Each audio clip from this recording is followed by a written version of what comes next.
Namaste. Welcome to the lecture series on the subject Applied Thermodynamics. This is Module 1, that part 2, IC Engines, lecture number 9.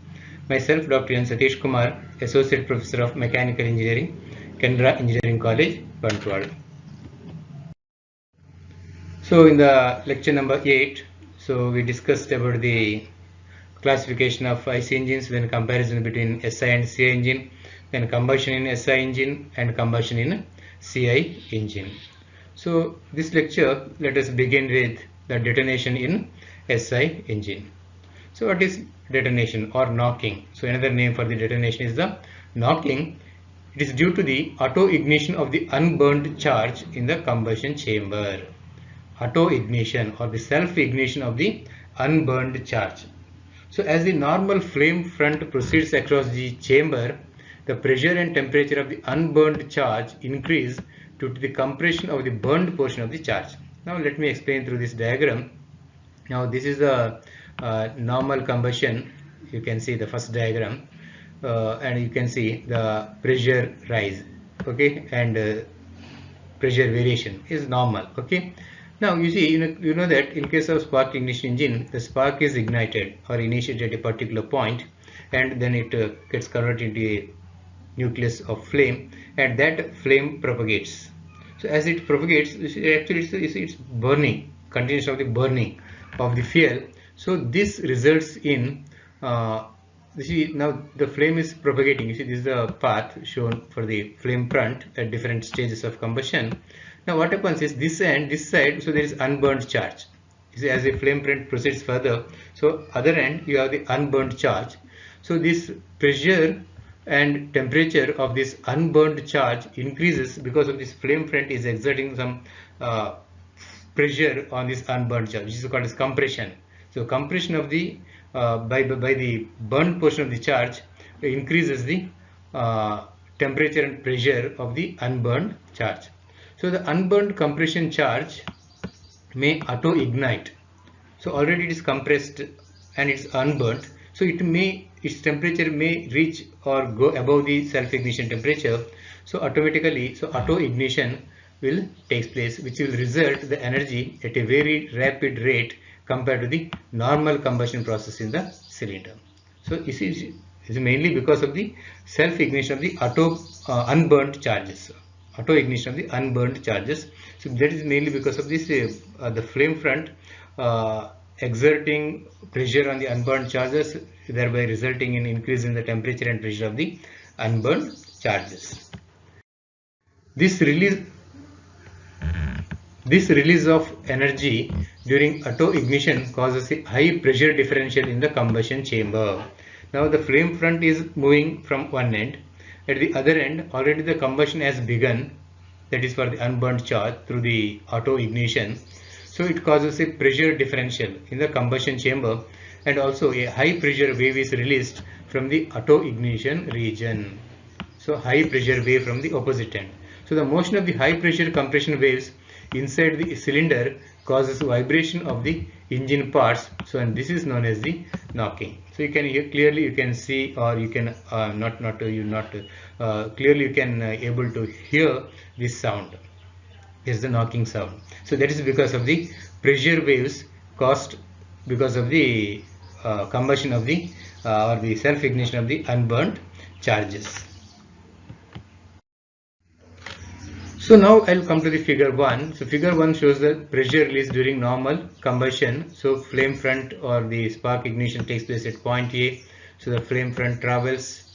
Okay. So is it normal burning here? So it completes the combustion at point D. So you can see, so there is no variation in the, or there is erratic variation in the pressure curve.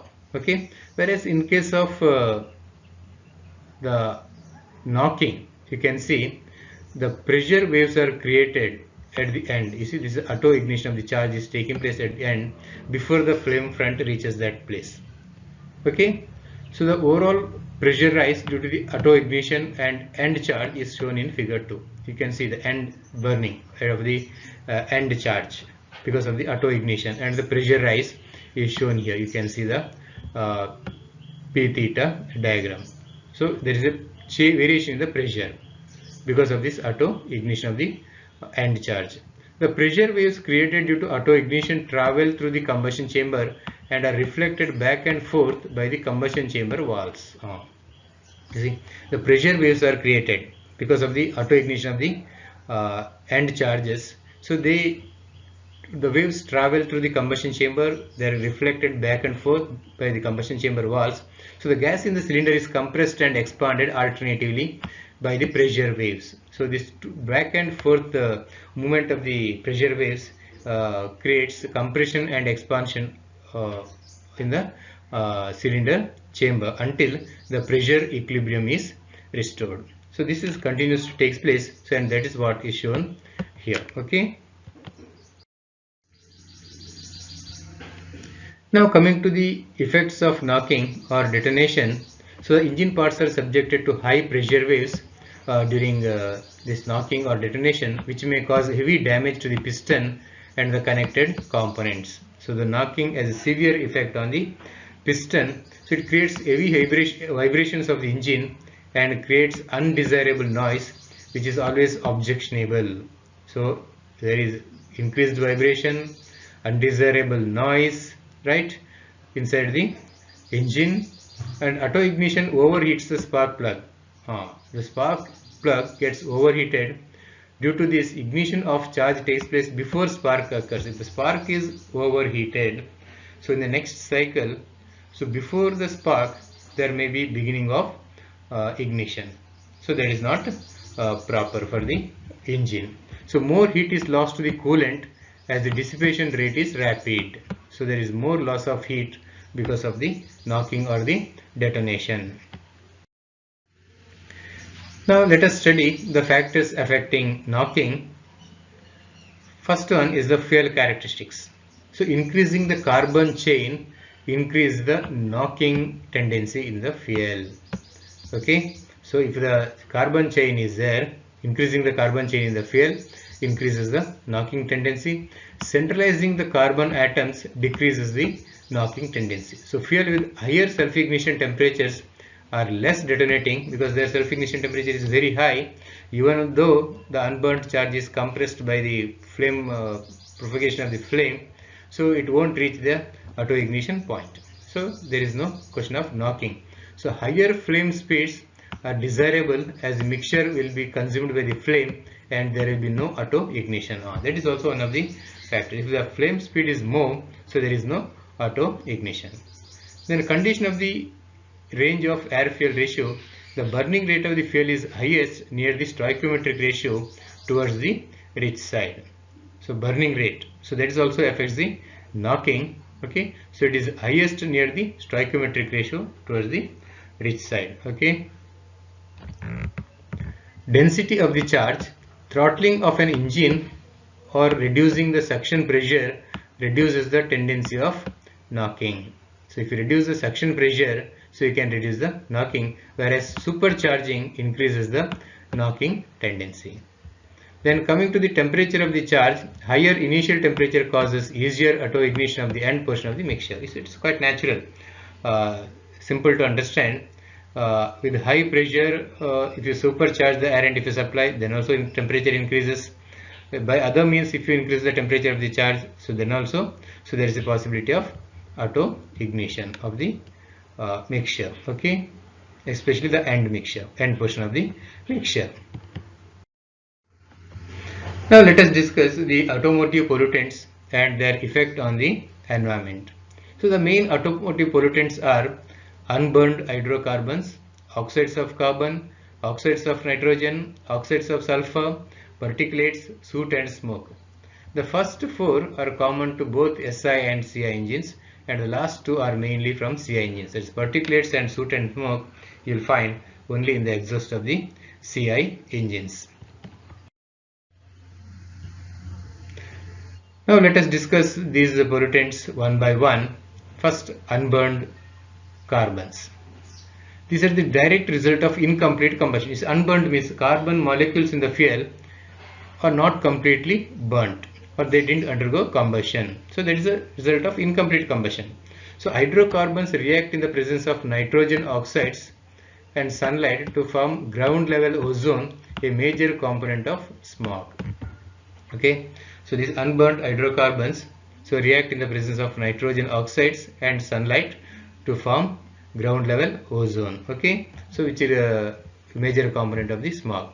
Ozone irritates eyes, damages the lungs and aggravates respiratory problems. So that is all of the problem of the ozone. Okay, it is a widespread and intractable urban air pollution problem. So these unburned hydrocarbons or the unburned carbon is the widest spread and intractable urban air pollution problem. Then coming to the oxides of carbon, so there are two categories, carbon monoxide and carbon dioxide. So what is carbon monoxide? It is a product of incomplete combustion and occurs when the carbon in fuel is partially oxidized rather than fully oxidized to carbon dioxide. You know that C plus is complete combustion of carbon is C plus O2 resulting in CO2. So this is what is expected to take place in the combustion chamber. But if a carbon molecule doesn't find sufficient oxygen, suppose if it finds less oxygen, so then C plus O2 it becomes CO. Doesn't become CO2.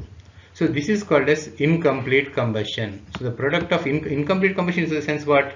It's a deficiency of oxygen, right? So it doesn't find or it couldn't find enough oxygen to undergo complete combustion. So which is called as the partial oxidation. So C plus half O2 resulting in CO is called as the partial oxidation. So carbon monoxide reduces the flow of oxygen in the blood. So this is the effect. Okay, and particularly dangerous to the persons with heart disease. So you know how carbon monoxide is produced. This is because of the incomplete combustion of the carbon molecules, wherein they doesn't find sufficient oxygen to undergo complete combustion. But the effect is severe. So it reduces the flow of oxygen in the bloodstream and is particularly dangerous to persons with the heart diseases. Carbon dioxide is the product of complete combustion. Suppose if the carbon molecules find sufficient oxygen in its surroundings, so then it undergo complete combustion resulting in CO2. So carbon dioxide doesn't directly impair human health. So there is no direct effect on the human health, but it is a greenhouse gas that traps the Earth's heat contributes to the potential of global warming. But carbon dioxide contributes to the global warming. Okay. Then coming to the oxides of nitrogen. So nitrogen oxides are compounds of nitrogen, because you know that the fuel, the major constituent, the air, the major constituent is nitrogen. Okay, almost 77%, right, and 23% is oxygen. So these are nitrogen oxides are compounds of nitrogen. So how it is produced? So when the NOx is produced when fuels burn at high temperature, if the temperature inside the combustion chamber is very high, also the pressure is high, and if the nitrogen molecules find sufficient oxygen at that condition, then they form NOx. So NOx is formed at high temperature in the combustion chamber, also in the presence of oxygen. So diesel vehicles are the dominant exhaust source of NOx because of their high temperature. So NOx causes ozone depletion and smog, which can travel long distance and causing all kinds of health and environmental problems. Okay, these are the effects of the oxides of nitrogen on the environment. Continuing, NOx reacts with ammonia and other compounds to form small particles. These particles worsen respiratory diseases such as emphysema and bronchitis. So this is again direct effect on the human health by these oxides of nitrogen. NO2 is more harmful than NO, especially considering the potential of toxicity and ozone effects. So NO2 is more harmful than NO. NOx emissions also cause global cooling through the formation of OH radicals that destroy methane molecules, countering effect of greenhouse gases. So that is also one of the effects of the NOx emissions.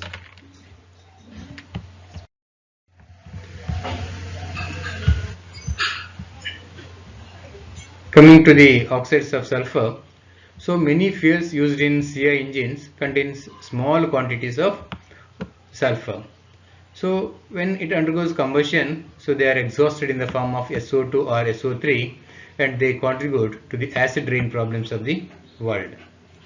So these sulfur oxides acidify surface water, reducing biodiversity and killing fish. If the water gets acidified, so biodiversity is reduced, and it also kills the fishes and other small animals in the water.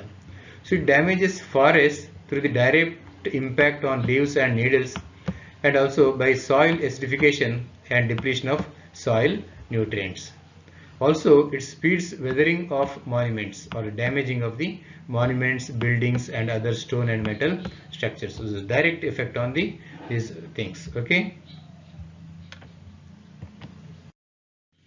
Then coming to the particulates, so which is found in exhaust of CI engines. So it contains solid carbon soot particles that are generated in the fuel-rich zone within the cylinder during combustion.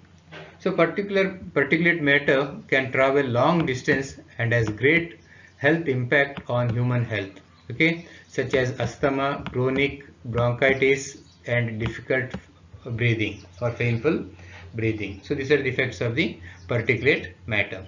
So particulate matter lowers the formation of secondary products and reduces the problems associated with acid deposition and ground level ozone formation. So these are the this is another effect of this particulate matter. Now coming to the soot and smoke. Smoke is the visible product of combustion which is due to the poor combustion. So it originates in the localized volume of rich fuel air mixture. So any volume in which fuel is burnt at a relative fuel air ratio greater than 1.5 in diesel engines produces soot. So if this soot once formed finds sufficient oxygen, it will burn completely. If not burned in combustion cycle, so it will pass in the exhaust. So soot poses tremendous harms to public health, particularly because of its size. Soot causes haze and acidification of lakes and rivers. Now let us discuss IC engine fuels. So the characteristics of the fuel has a considerable influence on the design, efficiency, output and particularly reliability and durability of the engine. See the efficiency, output, reliability, durability. So everything is affected by the characteristics of the fuel. So internal combustion engines can be operated on different types of fuels such as solid fuels, liquid fuels and gaseous fuels. So let us discuss briefly about these fuels when used in IC engine. Coming to the solid fuels, so this type of fuel was used in early engines during the initial stages of engine development, right? So that is usually the finely powdered coal. So it was used. So now it is not being used. However, due to the problem of handling of the fuel as well as its disposing of the solid residue or ash, so solid fuels find little practical application today. So today I think there is no engine using solid fuel. Then coming to the gaseous fuels, so gaseous fuels are ideal for internal combustion engines because they mix more homogeneously with air. However, their use is restricted in automobiles due to their storage and the handling problems. So now if you have to use this gaseous fuel in an automobile, so you should have a storage system. So it requires large storage space, and also the handling of these gaseous fuels are very difficult. So that is why it is restricted its use in the automobiles. So gaseous fuels are suitable for stationary power plants near the source of the availability of the fuel. Suppose if it is a source of fuel, gaseous fuel is very close to the engine, then it can be used in the stationary power plant applications. Now the most widely used fuel in the IC engine is the liquid fuels, right? So modern internal combustion engines, so they use the liquid fuels. So basically these liquid fuels are the derivatives of petroleum or the byproducts of the crude petroleum. Okay, the commercial types are benzyl, alcohol, and the petroleum products. Petroleum is a mixture of many hydrocarbons with varying molecular structure. So it also contains small amounts of sulfur, oxygen, nitrogen, and other impurities. The linking of the hydrogen and carbon atoms influences the physical and chemical properties of different hydrocarbon groups. So the characteristics of the fuels vary by the linking of hydrogen and carbon atoms in the fuel. Okay, accordingly they are given the different names. So the petroleum products are classified into various groups based on the linking of the carbon and hydrogen. So they are classified as family of hydrocarbons as the paraffin, olefin, naphthalene, and aromatics. So the general formula for paraffin is CnH2n plus 2 is a chain molecular structure, saturated, and it is stable, whereas olefin is having a general formula of CnH2n, chain link, unsaturated and unstable, whereas naphthalene is CnH2n, ring structure here, carbon and hydrogen are connected in the form of ring, saturated and stable, and aromatic is also CN ring structure with the CnH2n minus 6, highly saturated, and it is mostly unstable. Okay. Now let us discuss about LPG or liquefied petroleum gas. Okay, so LPG is available in the market in two forms.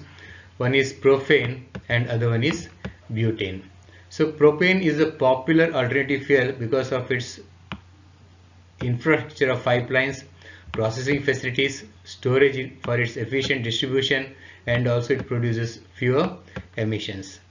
Propane is produced as a byproduct of natural gas processing and crude oil refining. So natural gas, if it is processed, so it will emerge as a byproduct, and also during crude oil refining. So natural gas contains LPG, water vapor, and other impurities, and about 55% of LPG is compressed from the natural gas purification. So this is a bit about the IC engine fuels. Okay, so we'll continue the further theory portion in the next lecture. Till then, bye. Thank you.